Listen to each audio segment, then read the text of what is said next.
নিজের পছন্দ মতো বিবাহ করা জরুরি নাকি পরিবারের পছন্দ মতো করা জরুরি? যদি নিজের পছন্দ মতো করি সেক্ষেত্রে বাবা মার পছন্দ না হলে করণীয় কি? ভাইরা, বিয়ে শাদী একজন ছেলে হোক আর মেয়ে হোক তার জীবন সঙ্গী সঙ্গিনী নির্বাচনের ক্ষেত্রে তার সিদ্ধান্তই চূড়ান্ত। ইসলাম বাবা মাকে চাপিয়ে দেওয়ার কোনো অধিকার দেয় না যে বাধ্য করবে এখানে তোমার বিয়ে করতে হবে, এই অধিকার বাপ মার নাই। কিন্তু ছেলে মেয়ে সবসময় চেহারা, ছবি, অন্যান্য বিষয় আসো এগুলা নিজেরা দেখে নিবে, কিন্তু অন্যান্য দিকগুলো কোন ফ্যামিলিতে গেলে ভালো হবে না হবে এই বিষয়গুলো মুরব্বীদের উপরে আস্থা রাখবে। যদি তারা বিচক্ষণ হয়, তারা যদি ভালো মন্দ বোঝে, তারা যদি কোরআন হাদিসের গুরুত্ব বুঝে, দিনদারির গুরুত্ব বুঝে, তাহলে তাদেরকে প্রায়োরিটি দিবে।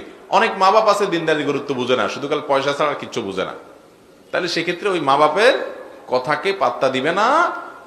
পাত্তা দিবে না বলতে দিনদারিকে গুরুত্ব দিবে, বাবা মাকে ম্যানেজ করার চেষ্টা করবে। ম্যানেজ করতে না পারলে বিনয়ের সাথে